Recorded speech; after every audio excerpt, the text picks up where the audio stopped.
Glória a Jesus, louvado seja o nome do Senhor. 17 de novembro de 2025.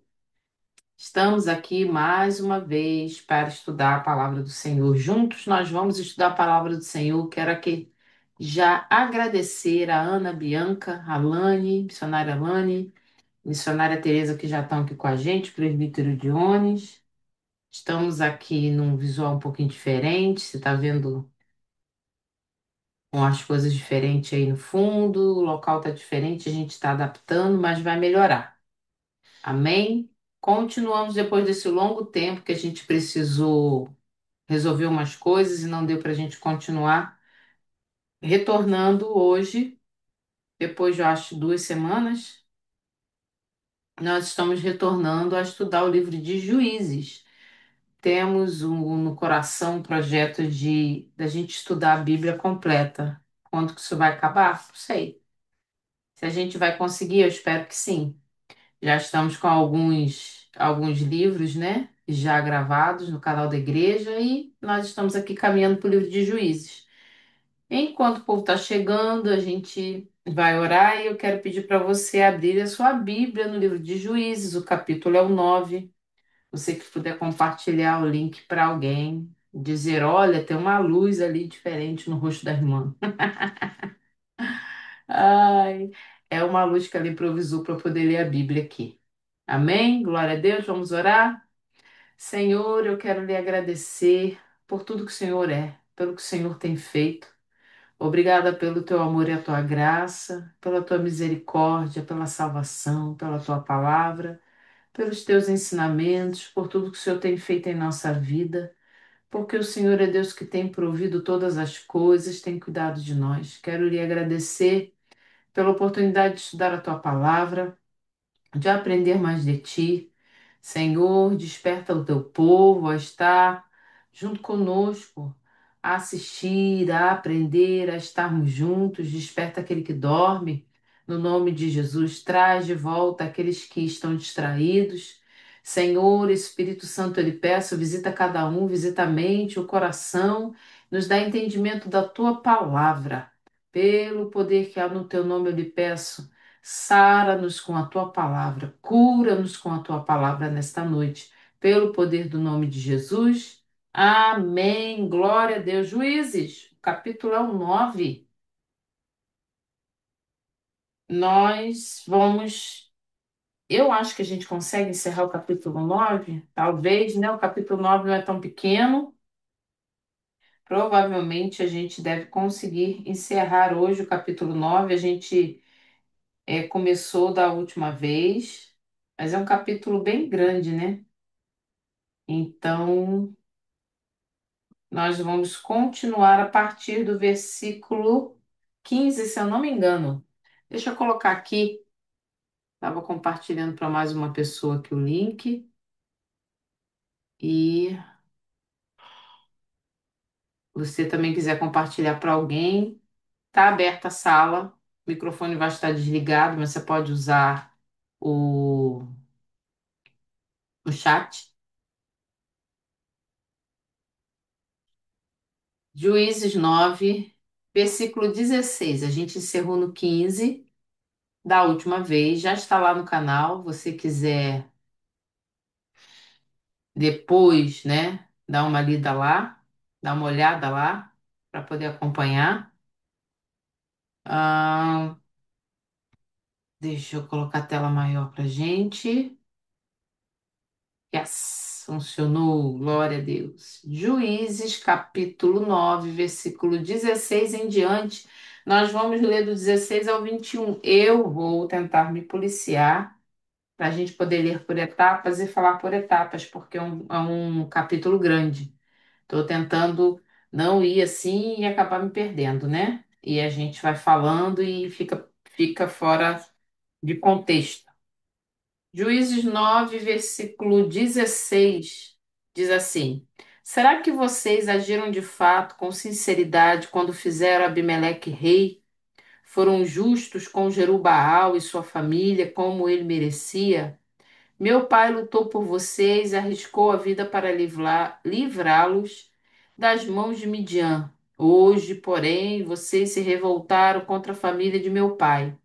Mataram seus 70 filhos sobre a mesma rocha e proclamaram Abimeleque, o filho de sua escrava, rei sobre o cidadão de Siquém, pelo fato de ser irmão de vocês.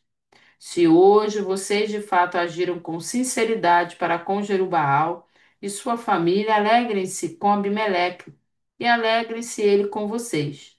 Entretanto, se não foi assim, que saia fogo de Abimeleque, consuma os cidadãos de Siquém e de Bet-Milo, e que saia fogo dos cidadãos de Siquém e de Bet-Milo e consuma Abimeleque. Depois Jotão fugiu de Beer, onde ficou morando longe de seu irmão Abimeleque. Rapidamente aqui para a gente entendeu um contexto? Abimeleque é filho de Jerubaal. Jerubaal é Gideão, é a mesma pessoa, tá? Você vê escrito Jerubaal, é a mesma pessoa, é Gideão. Abimeleque é um dos filhos. Ele foi o filho que Gideão teve com uma escrava. Esse filho chamado Abimeleque, o que que ele fez? Ele armou emboscada para os seus 70 irmãos. Gideão teve 70 filhos homens. As mulheres não são comentadas aqui, mas eu imagino que ele também tenha tido filhas, né? Então, esse filho de Gideão arma uma emboscada e mata seus 70 irmãos em cima de uma rocha. Essa pessoa que está falando aí, da onde a gente leu, do versículo 16 até o 21, se chama Jotão. Jotão é um que se levanta como um profeta. Na última vez que a gente conversou, nós falamos sobre uma poesia que ele fala e ele lança uma profecia, tá? Dizendo que Abimeleque seria morto. E do versículo 16 até o 21 que a gente leu aqui, Jotão ele está falando que o povo ter escolhido Abimeleque como rei não foi algo correto. Apesar de Abimeleque ser filho de Gideão, Abimeleque ele tomou o reinado, ele se colocou como um rei ou como um líder, né? Ele não foi ungido rei, ele força a situação de uma forma que ele assassina seus irmãos. E o povo estava aceitando, achando isso tudo bem. Afinal, ele é filho de Gideão, então é melhor que um só reine, então ele fica de frente, afinal Gideão nos deu a vitória e tá tudo certo. Só que a gente falou várias vezes que quem deu a vitória não foi Gideão, foi o Senhor. O Senhor usa Gideão para alcançar o seu objetivo, que era dar vitória ao povo de Israel. Só que Gideão, com o tempo, a gente viu que ele vai se desviando, muito parecido conosco nos dias de hoje, né? Muitos são levantados pelo Senhor, são transformados pelo Senhor, são usados para fazer coisas grandes para a glória do Senhor, e o eu sobe a cabeça da gente, a gente fica com o ego inflado e acha que a gente fez e toma várias atitudes que não condiz com a vontade de Deus. Foi o que aconteceu aqui com Abimeleque. Esse Jotão, esse homem chamado Jotão, ele fala aqui no versículo 16: Será que vocês agiram de fato com sinceridade quando fizeram Abimeleque rei? Foram justos com Jerubaal, lê-se aí Gideão, tá? É a mesma pessoa, e sua família, como ele merecia. Meu pai lutou por vocês e arriscou a vida para livrá-los das mãos de Midian. Então, esse Jotão era um dos filhos de Gideão também, e era irmão de Abimeleque. Então ele foi um filho que sobreviveu, um irmão que sobreviveu, né? Que conseguiu fugir das mãos de Abimeleque. E ele fala que apesar do povo ter escolhido um descendente, um filho de Gideão, a escolha não estava correta. Então ele está sendo confrontando o povo, chamando as pessoas para a realidade e vai lançar uma profecia que a gente vai ver que vai se concretizar mais na frente. Então, o único critério que tinha sido usado ali para favorecer Abimeleque era porque ele era filho de Gideão. Mas não tinha nada a ver de um bom governo. Por exemplo, ele não tinha feito um bom governo, ele não tinha o porquê assumir, ele não tinha conquistado nada para que o povo escolhesse a ele, tá? Ele forçou uma situação, ele manipula a cabeça do povo e faz com que eles aceitem, tanto que ele mata os irmãos dele, são todos de uma pedra. Essa situação acontece por causa de três principais fatores. O estilo violento de governar de Gideão. A gente viu que Gideão teve um jeito violento de governar. Minha irmã, mas Gideão foi usado por Deus e venceu. Exatamente, isso é verdade. Mas a gente está falando aqui do depois. Logo depois, como que foi que Gideão começou a agir? De uma forma muito violenta. Ele teve muitos filhos, então ele teve muitas mulheres. No versículo 30 do capítulo 8, por exemplo. Vai lá, capítulo 8, versículo 30. Diz o seguinte: Teve 70 filhos, todos gerados por ele, pois tinha muitas mulheres. Ai, Deus se agrada disso? Não. Deus é a favor disso? Não. Deus criou Adão e Eva, ele não criou Adão e Evas, né? Várias esposas. Mas ele teve vários filhos com várias esposas. Outra coisa que contribuiu para esse problema, terceiro, foi um povo acostumado a resolver tudo por meio da violência. Nessa história, a violência já não é contra os inimigos de Israel, mas de israelitas contra israelitas. O que está acontecendo aqui? Os israelitas estão brigando entre si. Você viu que houve um patricídio. O que é isso? Matar parente. O cara mata os irmãos. Então, o que antes era uma guerra de fora, agora se tornou uma guerra interna. Sabe? Pessoas que brigam tanto, tanto, tanto com as outras e acabam brigando com suas próprias famílias. São pessoas intragáveis dentro de casa. E ainda assim são pessoas que aparentemente conhecem o Senhor. Quem nunca viu, né? Ou talvez nós já tenhamos sido assim alguma vez e hoje somos transformados. É o que nós esperamos. O que que acontece?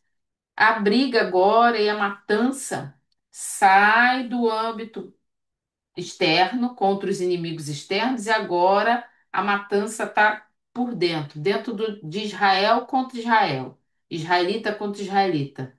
Israel começou com atos de crueldade desnecessária contra seus inimigos, celebrou com zombaria e poesia e agora começa a se matar entre si. Foi assim que perderam a sensibilidade à violência e se desumanizaram como povo. A gente falou sobre isso quando começa a acontecer assassinatos em massa. São muitas mortes. E a gente pergunta, cadê Deus nisso tudo? O livro de Juízes parece que é um livro manchado de sangue. A gente abre assim, parece que vai pular sangue na nossa cara. Onde é que está Deus nisso tudo? Deus está se alegrando? Deus concorda com isso? Se você for estudar o livro de Deuteronômio, você vai ver que Israel, nesse ponto, não está vivendo a palavra, a lei do Senhor como deveria ser. O livro de Deuteronômio ele explica como era para funcionar durante as guerras. Uau, é. Nosso Deus já tinha dado leis a Israel para quando eles fossem guerrear contra os seus inimigos, como eles deveriam agir, como deveria ser o julgamento, a justiça, se tinham sido testemunhas, se podia matar, se não podia matar, se podia invadir, se não podia invadir. Tudo isso está no livro de Deuteronômio.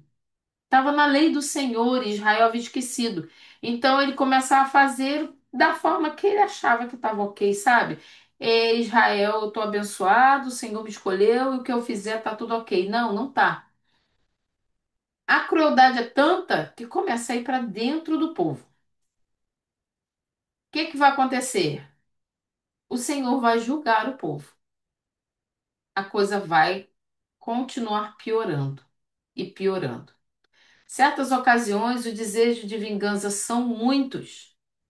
Esse Jotão aqui, que é um dos filhos de Gideão, ele vai dizer ironicamente: se eu estou equivocado, então que sejam felizes com Abimeleque e ele seja feliz com vocês.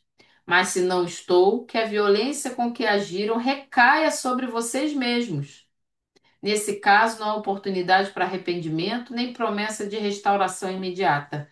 Jotão ele é usado em profecia, ele lança uma palavra profética forte dizendo: se tá tudo ok, tudo bem, mas se não for, a violência que vocês usaram contra os outros filhos de Gideão recaia sobre vocês. E a gente vai ver que isso vai sendo ladeira abaixo no livro de Juízes. O escritor ou os escritores do livro de Juízes, eles vão usar, eles não vão, por exemplo, focar simplesmente nas conquistas de Gideão, nem nas conquistas dos juízes. Ele mostra todo o tempo, o livro de Juízes, as conquistas que os líderes juízes conseguiram que o Senhor os usou para conseguir. Em contrapartida, na mesma hora, mostra vários problemas, como esses juízes eram problemáticos. E o povo vai apoiar esse pessoal problemático, infelizmente. Segue lá, vamos ler agora do 22 até o 29. Juízes 9, do 22 até o 29, diz assim: Fazia 3 anos que Abimeleque governava Israel quando Deus enviou um espírito maligno entre Abimeleque e os cidadãos de Siquém, e estes agiram traiçoeiramente contra Abimeleque. Isso aconteceu para que o crime contra os 70 filhos de Jerubbaal, o derramamento de sangue deles, fosse vingado em seu irmão, Abimeleque, e nos cidadãos de Siquém que o ajudaram a assassinar os seus irmãos. Os cidadãos de Siquém enviaram homens para o alto das colinas para emboscarem os que passassem por ali. E Abimeleque foi informado disso. Nesse meio tempo, Gaal, filho de Ebed, mudou-se com seus parentes para Siquém, cujos cidadãos confiavam nele. Sucedeu que foram ao campo, colheram uvas, pisaram-nas e fizeram uma festa no templo do seu Deus. Comendo e bebendo, amaldiçoaram Abimeleque. Então, Gaal, filho de Ebed, disse: Quem é Abimeleque para que o sirvamos? E quem é Siquém? Não é ele o filho de Jerubbaal e não é Zebul o seu representante? Sirvam aos homens de Amor, o pai de Siquém. Por que servir Abimeleque? Ah, se eu tivesse esse povo sob meu comando, eu me livraria de Abimeleque e lhe diria: mobilize o seu exército e venha até o 29. Vamos lá, para a gente não perder a linha de raciocínio. Abimeleque é filho de Gideão. Gideão teve 70 filhos. Abimeleque mata seus irmãos. Um sobrevive chamado Jotão. Jotão lança uma palavra profética sobre o povo e sobre Abimeleque, dizendo que o que foi feito não está correto. E da forma que o povo escolheu Abimeleque para liderar estava totalmente errado. Tinham usado apenas a vitória de Gideão e o parentesco que era de Abimeleque com Gideão por ele ser filho. Aí o que que acontece aqui logo no 22, versículo 22? Fazia 3 anos que Abimeleque governava Israel. Então passaram-se 3 anos. Jotão lança essa palavra profética, essa profecia. Passam-se 3 anos. Aí o que vai acontecer? 23. Quando Deus enviou um espírito maligno entre Abimeleque e os cidadãos de Siquém. Deus não é o autor do mal, mas lembra que Deus é Deus soberano? Ele não é autor do mal, mas permite e até mesmo utiliza o mal para realizar seus propósitos contra os perversos. Minha irmã, ele usa. A gente vê, por exemplo, situações em que nós vemos coisas terríveis acontecerem e a gente olha assim e vê que Deus trabalhou naquela situação muito difícil. No caso aqui, Deus enviou um espírito maligno. Esse espírito maligno não quer dizer exatamente que foi um demônio, um único demônio. Ele pegou, escolheu um demônio e mandou ele lá. Esse espírito maligno é o espírito do engano. É o espírito da discórdia que chega para enganar, para manipular, para criar divisão, para criar contenda. Então, Deus, ele tem o controle de todas as coisas. Ele não é o autor do mal, mas ele controla todas as coisas, mesmo que na nossa cabeça humana limitada seja difícil a gente imaginar como que Deus controla até o mal. Ele controla o mal. Satanás e o Senhor não estão guerreando. Satanás não fica guerreando contra Deus. Satanás tenta guerrear contra nós, mas contra Deus não. Deus, ele é autor de todas as coisas, ele é dono de todas as coisas, ele é totalmente vencedor. Ele é dono de tudo. Então, assim, Satanás não está brigando com ele, porque a gente vê no Apocalipse, lá no final, que com um sopro das narinas, o nosso Senhor Jesus vai destruir os inimigos. Então, não existe uma guerra que a gente imagina quando é criança, sabe? Do inimigo ficar lutando, brigando um contra o outro. O diabo ficar lutando contra Deus e a gente vê quem vai vencer. Isso não existe, tá? Isso é coisa que a gente pensa quando é criança. Então Deus enviou esse espírito do engano, esse espírito maligno, para criar um problema ali. Em cima, lembra que foi lançada uma profecia? Segue aí na sua Bíblia. Ele fala que foi entre Abimeleque e os cidadãos de Siquém. Lembra que Jotão fala exatamente sobre isso? Se vocês estão ok com Abimeleque, tudo bem, que dê tudo certo. Agora, se vocês estiverem errado, que a sentença que está sobre Abimeleque também caia sobre vocês, que são os cidadãos de Siquém.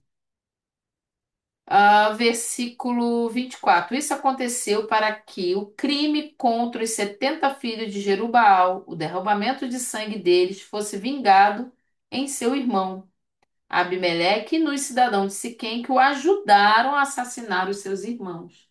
Então, assim, não, mas foi fulano que fez, mas eu estava ali ajudando. Então a minha mão está suja de sangue por isso. Nós colaboramos de alguma forma? Então vai haver consequências. O povo aqui, ele vai responder por ter ajudado Abimeleque a matar os seus irmãos. Ah, deixa eu ver aqui. Os cidadãos de Siquém passaram a armar emboscadas para assaltar os mercadores que viajavam nas proximidades de Siquém, impedindo Abimeleque, desse modo, de receber os impostos que geralmente cobrava. Vai lá para o versículo 25. Os cidadãos de Siquém enviaram homens para o alto das colinas para emboscarem os que passassem por ali. E Abimeleque foi informado disso. Quem passava ali ia pagar imposto para Abimeleque. Então, o que que os cidadãos fizeram? Eles fizeram uma emboscada e roubavam o povo ali, fazia alguma coisa contra eles. Gaal, filho de Ebed, aproveitou o festival da colheita para organizar uma rebelião contra ele, dizendo: Quem é Abimeleque? Quem somos nós de Siquém para que o sirvamos? Do nada, aparece um tal de Gaal na história. Quem é esse cara? A gente não sabe quem é. Ele chega na cena, ele é recebido pelo povo, as pessoas escutam ele falar.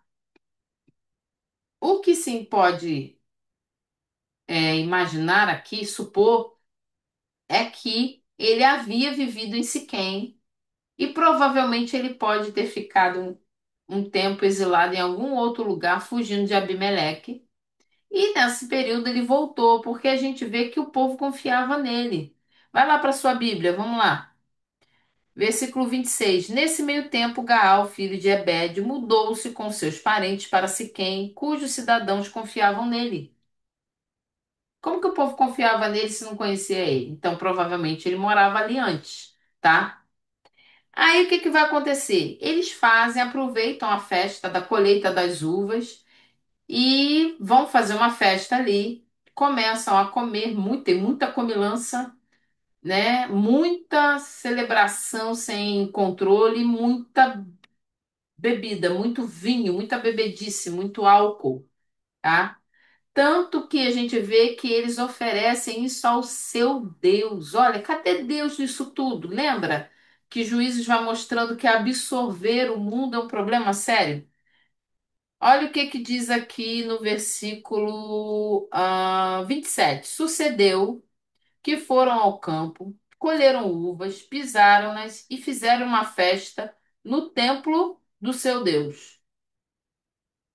Não é no templo do nosso Senhor, é no templo do seu Deus, comendo e bebendo e amaldiçoaram Abimeleque. Então eu quero que você imagine a cena. Eles estavam ali festejando a colheita, comeram, beberam, ficaram bêbados e aquele monte de homem lá, de pessoas totalmente desenfreados, sem nenhum controle, cheios do álcool, começam a falar um monte de besteira. A gente já viu isso, né?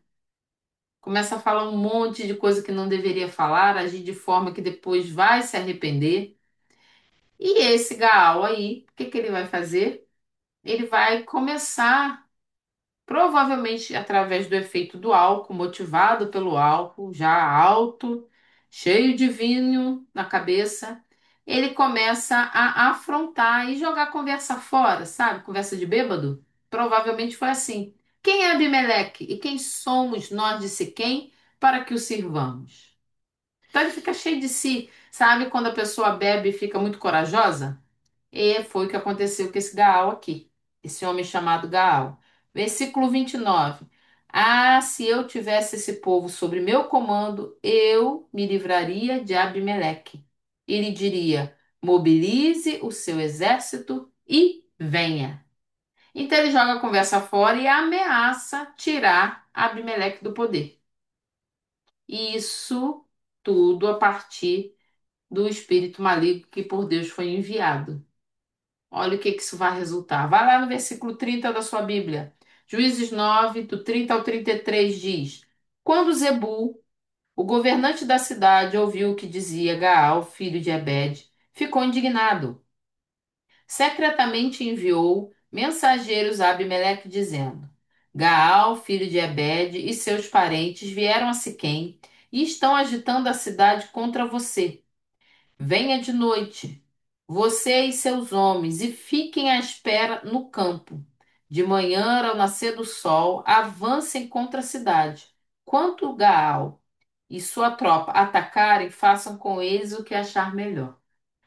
Nesse monte de gente ali, desenfreada, bebendo, festejando, Gaal começa a jogar a conversa fora. Ah, se eu fosse, se eu comandasse o povo, quem somos nós para ficar aturando isso? Tinha alguém ali que provavelmente não estava bêbado, chamado Zebul. Ele escuta, ele é um governante, ele é alguém de confiança de Abimeleque, alguém que comandava algum lugar. E ele escuta aquilo tudo e vai direto contar para Abimeleque que Gaal o desafiou. É como tem aquele monte de gente ali e você vê todo mundo falando mal, querendo fazer acontecer, aí um se levanta, ah, mas se fosse eu faria, acontecia. Alguém sai dali e vai contar para a pessoa. Foi o que ele fez. Ele vai encontrar com Abimeleque e conta, olha, vai acontecer desse jeito. Quando ele subir, você pode preparar uma emboscada e faça dele o que você quiser. Mas ele tá preparando para te atacar. Então Abimeleque não vai ser pego de surpresa como Gaal pensava que seria. Vai lá, capítulo 9, versículo 34 ao 36 diz assim: E assim Abimeleque e todas as suas tropas partiram de noite e prepararam a emboscada perto de Siquém, em 4 companhias. Ora, Gaal, filho de Ebed, tinha saído e estava à porta da cidade quando Abimeleque e seus homens saíram da sua emboscada. Quando Gaal os viu, disse a Zebul: Veja, vem gente descendo do alto das colinas. O que que aconteceu? Abimeleque escutou a notícia de Zebul, se preparou com uma tropa, partiu, preparou a emboscada. Eram 4 companhias, se dividiu em quatro, tá? Eram 4 grupos para poder cercar Gaal. Esse Zebul continuou fingindo que estava ajudando Gaal e junta-se com ele. Gaal, quando olha para as colinas e vê mexendo lá, vem gente vindo, ele fala: Vejam, vem gente descendo do alto das colinas. Olha o 37. Ao 36 ainda B. Zebul, porém, respondeu: Você está confundindo as sombras dos montes com os homens. Está enganando ele. Lembra do espírito enganador?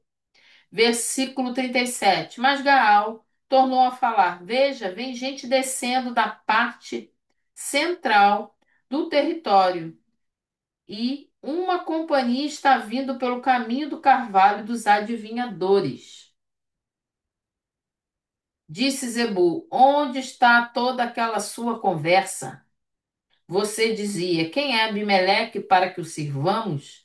Não são eles os homens que você ridicularizou? Saia e lute contra eles. O que que acontece agora? Gaal vê a emboscada. Quando Zebul percebe que está tudo pronto, ele afronta Gaal e debocha da cara dele. Você não falou que conseguiria? Agora vai e faça, né?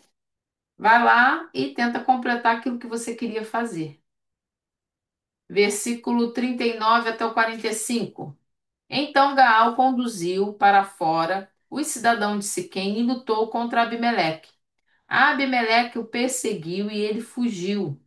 Muitos dos homens de Siquém caíram mortos ao longo de todo o caminho até a porta da cidade. Abimeleque permaneceu em Arumá, e Zebul expulsou Gaal e seus parentes de Siquém.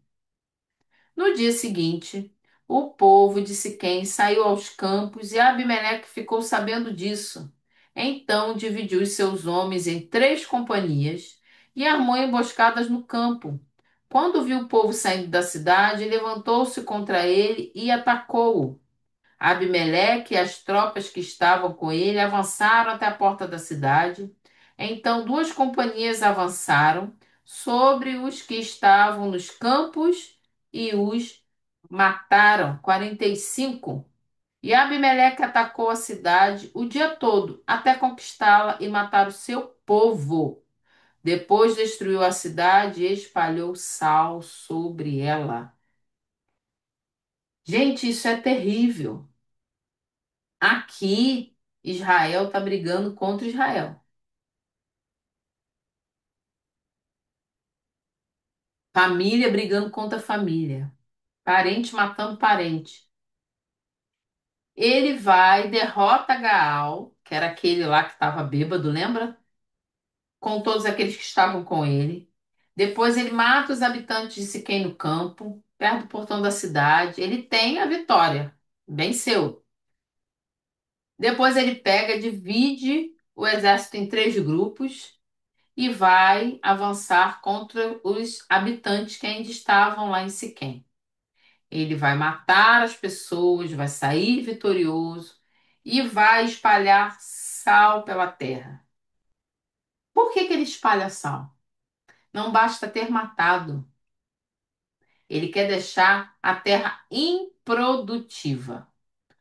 Porque a gente viu que está escalonando a maldade, a insensibilidade, o ódio desenfreado, estão sendo violentos entre si, esqueceram todas as condutas estabelecidas pelo livro de Deuteronômio, não tem oferta de paz, não tem a tentativa de acordo, eles zombam uns dos outros, destrói tudo e jogam sal para que o local ficasse totalmente improdutivo, para que ninguém pudesse morar ali. Era assim, o cume da maldade. E isso não está sendo contra os filisteus, contra os jebuseus, com nenhum dos inimigos. É entre si que Israel está lutando. Vai lá, versículo 46 do capítulo 9. Deixa eu passar. Andei demais. 46 do capítulo 9 fala assim: Ao saberem disso, os cidadãos que estavam na torre de Siquém entraram na fortaleza do templo de El-Berite Quando Abimeleque soube que se haviam reunido lá, ele e todos os seus homens subiram a Monte Zalmon. Ele apanhou um machado, cortou um galho de árvore e o pôs nos ombros. Então deu esta ordem aos homens que estavam com ele: Rápido, façam o que estou fazendo. Todos os homens cortaram galhos e seguiram Abimeleque. Empilharam os galhos junto à fortaleza e a incendiaram. Assim morreu também o povo que estava na torre de Siquém, cerca de 1.000 homens e mulheres. Pessoas correram para se abrigar na torre, mas Abimeleque não queria deixar ninguém escapar. Ele estava com tanto ódio, ele rapidamente pensa, corta os pedaços de tronco, manda o pessoal fazer a mesma coisa, ele leva essas madeiras nas costas, queima ali na torre. A torre tem só uma entrada e uma saída. O pessoal não tinha para onde correr, morreram ali, sufocados e queimados. Não tinha como sair de lá. Incendiou e matou todo mundo. Matou cerca de 1.000 homens e mulheres. Versículo 50. A seguir, Abimeleque foi a Tebes, sitiou-a e conquistou-a.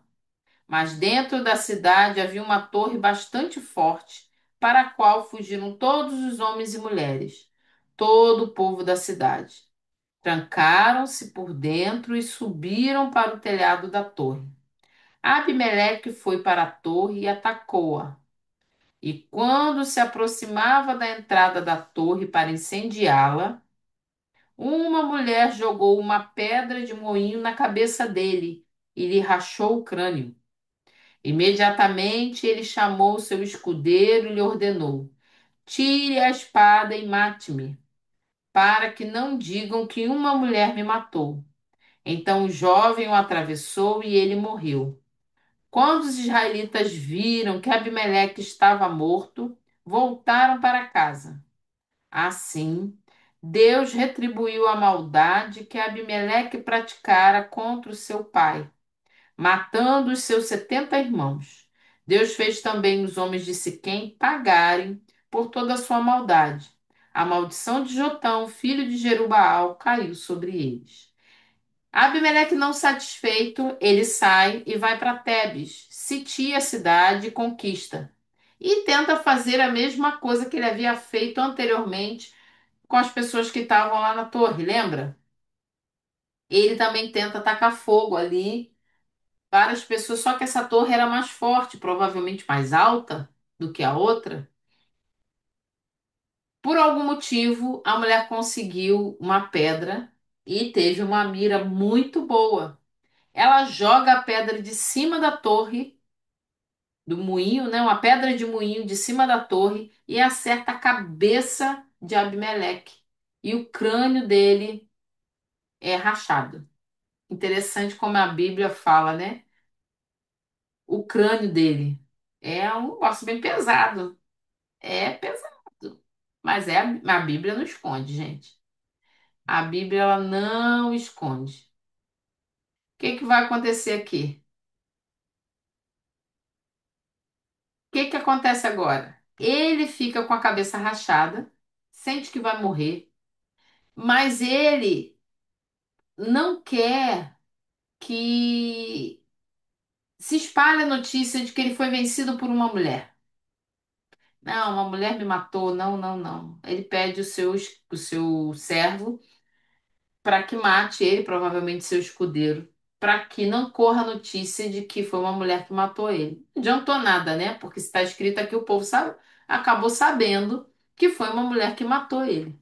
E ele morre ali com a cabeça rachada e assassinado pelo seu escudeiro.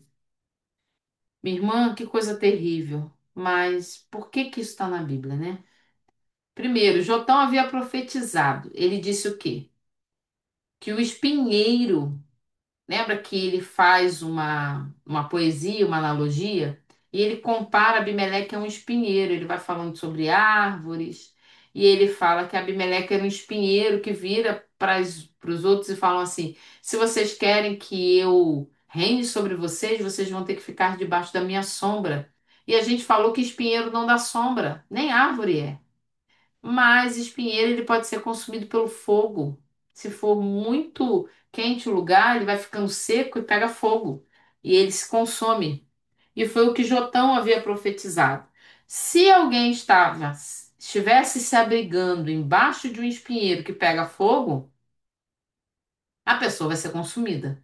E todos que estavam debaixo da proteção de Abimeleque morreram, porque o Senhor havia enviado um espírito maligno, um espírito enganador, que criou toda essa situação, colocou o povo que até então apoiava Abimeleque contra o outro, para que para mostrar a Israel que independente, se você tem alguém, se o inimigo é de fora, se é de dentro, se é de cima, se é de baixo, o Senhor é quem decide. Eles criaram inimizade entre si. Eles fizeram algo terrível, mataram-se entre si. E o Senhor, ele havia, inclusive, o Senhor, lá no livro de Deuteronômio, no livro de Levítico, de Números, ele proíbe a morte entre irmãos, ele proíbe que a terra do irmão seja vendida para sempre. Israel deveria ficar unida e um cuidar do outro. E quem viesse de fora, que se convertesse ao Senhor, que migrasse, que fosse viver junto com eles, também deveria ser tratado como irmãos. Eles estavam sendo tão cruéis contra os seus próprios irmãos quanto eles foram com seus inimigos, porque os de casa se tornaram inimigos. O Senhor mostrou para eles que, independente, se não andar nas leis do Senhor, se não estiver debaixo da mão poderosa do Senhor, é Ele que guarda, é Ele que protege, é Ele que decide e é Ele que levanta até o engano, se necessário for. Minha irmã, mas o Senhor levantou o engano, levantou um contra o outro. Eles já estavam matando-se entre si e o Senhor mostrou que ele não estava compactuando com os assassinatos que Israel estava cometendo. O que a gente precisa entender é que estar debaixo da mão do Senhor, ser servo do Senhor, não nos exime de responsabilidades, nos coloca até mais responsabilidades. Não, mas eu fui escolhida, eu sou separado, eu posso fazer e nada vai acontecer contra mim. O Senhor me colocou nessa posição, nada vai me alcançar. O Senhor me levou para aquele trabalho, o Senhor me colocou como chefe, o Senhor me deu uma família grande, eu sou mãe e os filhos que obedeçam, que vivam sobre a minha maldade, sobre o meu orgulho, as pessoas que estão em volta, seja lá o que você imaginar. Quando a gente coloca, não, mas Deus me abençoou, foi Deus que me escolheu, e o que eu fizer, Ele vai assinar embaixo. Deus não fica assinando embaixo do que nós fazemos. Nós devemos fazer aquilo que o Senhor determina para que a gente faça. Porque Deus é um Deus cruel, um Deus ditador? Não, porque a escolha dele é sempre a melhor. Essa decisão que Israel tomou aqui de começar a matar entre si trouxe muito mais tristeza, muito mais morte, muito mais dor, tentando assim o Senhor mostrar mais uma vez e não ficará impune. Ainda que aos nossos olhos esteja impune nessa terra, a impunidade não será eterna, não é, haverá um dia de julgamento. Todos deverão comparecer perante o tribunal do juiz. E ele já tem a sentença determinada para todo aquele que não se arrepender, que não receber Jesus por Senhor e Salvador, verdadeiramente se arrepender dos seus pecados. Israel aqui estava achando que nós somos escolhidos, o Senhor nos trouxe. Você vê que em nenhum momento aqui o Senhor foi citado por Israel. Israel não clamou o Senhor, Israel não se arrependeu, Israel não correu para o Senhor, encheram a cara de bebida, fizeram festa, adoraram a Deus, sabe que Deus era aquele, juntaram todo mundo, um contra o outro, armando cilada, matando-se, destruindo, e era um povo que deveria ser o povo separado e escolhido, que nós, a igreja do Senhor, Não sejamos dessa forma. É hora da gente despertar. Como que isso muda?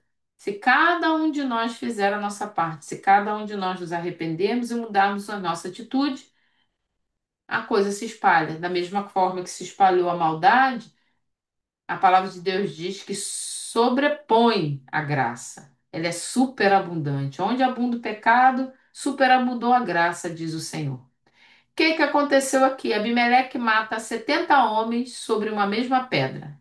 Lembra do que foi profetizado pelo irmão dele, Jotão, 3 anos antes? Olha o que aconteceu. Abimeleque mata 70 homens sobre uma mesma pedra. E agora uma mulher provoca sua morte com uma pedra. Ao ver-se ferido de morte, Abimeleque pede ao seu escudeiro que tire sua espada e o mate para que não se diga que uma mulher matou Abimeleque. Nem na hora da morte o orgulho tinha saído dele, né? Em sua dignidade de guerreiro, Abimeleque não suporta a ideia de se tornar motivo de piada no futuro. Abimeleque matou seus irmãos sobre uma pedra, e uma pedra esmagou sua cabeça orgulhosa. E assim termina Juízes capítulo 9. Assim termina a história de Gideão e seus descendentes. Começou de uma forma extraordinária, né? Lá no capítulo, a gente está falando de Gideão desde o capítulo 7, não, desde o capítulo 6. Então, a história, se a gente pode colocar assim, quando você for ler agora Juízes e for ler a história como um todo de Gideão, não só de Gideão, mas dos seus filhos, né, e do que aconteceu com seus filhos, você sabe agora que é do capítulo 6 de Juízes até o capítulo 9. É o 6, o 7, o 8 e o 9. São 4 capítulos falando sobre Gideão. O Senhor chama Gideão de varão valoroso, vai com essa sua força. O Senhor fala para ele, ele está ali escondido, esmagando, malhando trigo onde deveria se esmagar uvas, né, no lagar. A gente até viu foto sobre isso. Depois você volta lá no YouTube que tem imagem que a gente colocou e a coisa vai desenrolando de uma forma terrível. Mesmo nas situações terríveis, o Senhor cumpriu a palavra dele. Deu a vitória a Israel sobre os midianitas e vingou o assassinato dos 70 filhos de Gideão, um assassinato, uma covardia, né? Que foi feita. No capítulo 7 você vê que Gideão vence os midianitas, e no capítulo 9 encerra a trajetória de Gideão. Na segunda-feira que vem, se o Senhor nos permitir, nós vamos falar sobre o capítulo 10, que eu acredito que a gente termina numa única segunda-feira. O capítulo 10 de Juízes vai falar sobre, inicialmente, dois juízes pequenos. Lembrando que juiz pequeno não é porque ele é pequeno de tamanho ou por causa da sua autoridade, mas porque a descrição da sua história ela é menor, é curta, tá? A gente não tem muita informação, que é Tolá e Jair. Agora, Jefté. Prepare seu coração, porque Jefté é de cortar a alma da gente. E, ainda assim, eles estão na galeria dos heróis da fé. Antes da gente terminar, vai lá em Hebreus 11. Vai lá para o Novo Testamento, Hebreus capítulo 11. Eu nem tinha preparado isso não, anotado isso não, mas vamos lá em Hebreus 11.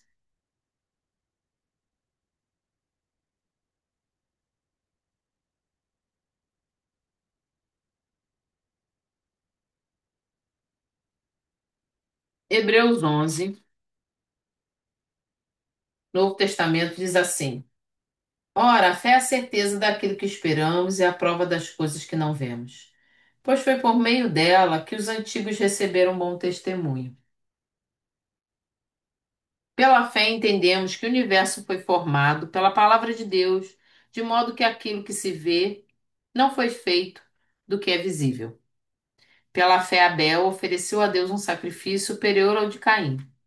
Pela fé, ele foi reconhecido como justo quando Deus aprovou as suas ofertas, embora esteja morto, por meio da fé ainda fala.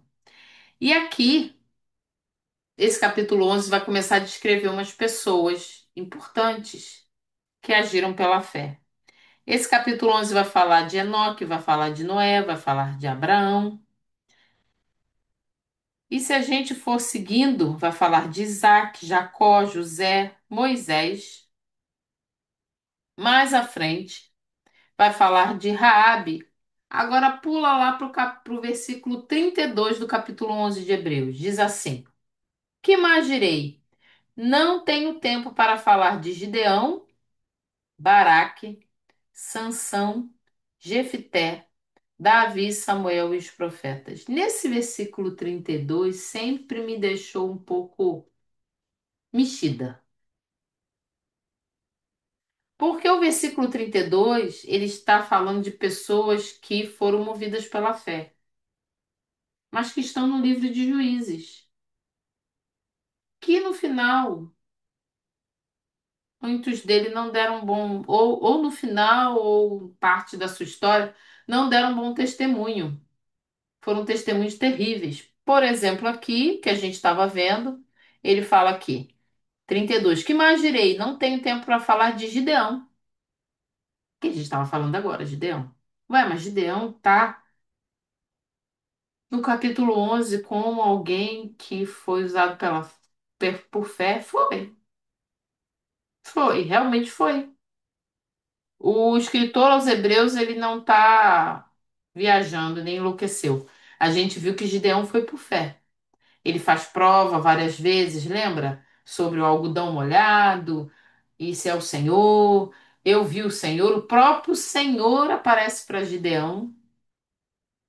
Ele é lembrado aqui pela fé. Mas mais na frente, ele se esquece dos primeiros dias. O que que isso traz para nós hoje? Devemos trazer à memória ao nosso coração sempre os momentos em que nós agimos por fé. No momento em que nós estivermos abalados, no momento em que a gente estiver achando que não tem problema, não tem nada a ver, force a sua memória, force a sua alma e o seu coração a voltar às lembranças das vezes que o Senhor efetuou milagres na sua vida e através da sua vida, que eu tenho certeza que isso também aconteceu. E fale para você mesmo: o Senhor fez, o Senhor me usou. Uma pessoa que não merece ser usado por Deus, uma pessoa que o Senhor permitiu ser usada, uma pessoa que o Senhor perdoou. Então eu preciso continuar a caminhar no mesma trajetória, no mesmo caminho que eu caminhava antes. Porque aqui a gente está falando de pessoas que foram assim usadas de forma extraordinária, mas que no momento esqueceram, esqueceram da fé. Alguns no final voltaram, outros não. A gente precisa entender que isso acontece nos dias de hoje. Acontece todos os dias, a gente precisa trazer a memória, a gente não pode deixar isso apagar. A nossa memória é fraca. Gideão esqueceu. E a gente viu que aquilo foi, o que foi acontecendo com Gideão e que depois se espalhou pelos seus filhos, foi algo que já estava sendo sinalizado desde o começo. Quando ele fala assim: Não, eu não quero ser rei, mas coloca o nome do filho de Abimeleque, que quer dizer meu pai é rei. Ué, mas ele não queria ser rei. Pede a oferta do povo para criar um colete sacerdotal, nem sacerdote ele era. E faz o povo cair em idolatria. Meu Deus, cadê aquele homem de fé? Porque havia algo que lá atrás nunca tinha sido realmente tratado. A gente precisa colocar diante do altar tudo aquilo que precisa ser tratado. Minha irmã, mas tem coisa que está sendo tratado todo dia. Amém? Então será tratado todo dia. Tem um gigante que toda hora tem que se levantar e que eu tenho que matar ele. Então vamos matar ele no nome de Jesus. Para a gente para todos nós não cairmos na armadilha do orgulho e acharmos que somos nós sozinhos, ou que nós fizemos, ou que a gente não precisa de Deus, ou que está tudo bem como está. Porque o homem, ele é pecador por natureza. A Alane está dizendo aqui que ela falou sobre fé, né? Sobre fidelidade de Deus. Ela falou sobre isso hoje. O Senhor é fiel. Ele é fiel à palavra dele, ele é fiel à aliança dele. O que ele falou que ele vai fazer, ele vai fazer. Estando eu participando daquilo ou não, estando ok para mim ou não. O Senhor disse que daria a vitória para Israel, ele deu. Estando ok para Gideão ou não estando. Ele disse que ia usar Gideão e ele usou. Gideão depois se desvia do caminho, mas Deus usou do mesmo jeito. A gente precisa lembrar que nós somos vasos de barro criados para um propósito que é a glória do nome do Senhor. Amém? Glória a Deus, louvado seja o nome do Senhor. Queridos, se tiverem perguntas, comentários, vocês podem colocar no grupo, podem enviar para mim no privado. Chamem o povo de novo, a gente ficou bastante tempo sem vir, o pessoal pode ter esquecido, se distraído, e fim de ano, né? É mais corrido para todo mundo. Eu quero agradecer a cada um que está aqui e quero convidar você a continuar conosco na próxima segunda-feira, tá bom? Vamos orar? Senhor, nessa noite eu quero lhe agradecer pela tua palavra, pelos teus ensinamentos. Fortifica-nos, Senhor, nos teus caminhos, não nos permita, Pai, em nenhum momento desviar do teu propósito, da tua vontade.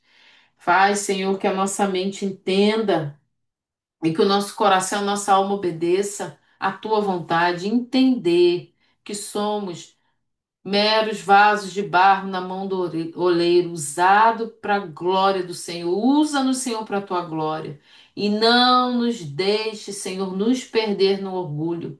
Destrói o orgulho, destrói a altivez, nos faz servos, Senhor, todos os dias. Quero lhe agradecer por cada vida nesta noite, louvar o teu nome. No nome de Jesus, amém. Quero agradecer a Ana, a Bianca, a diaconisa Célia, a missionária Lane, a missionária Teresa, presbítero Dionis, e tem um iPhone aqui que eu não sei quem é. Quero agradecer a você também. Quem é esse iPhone, gente? Alguém sabe? Quem é você?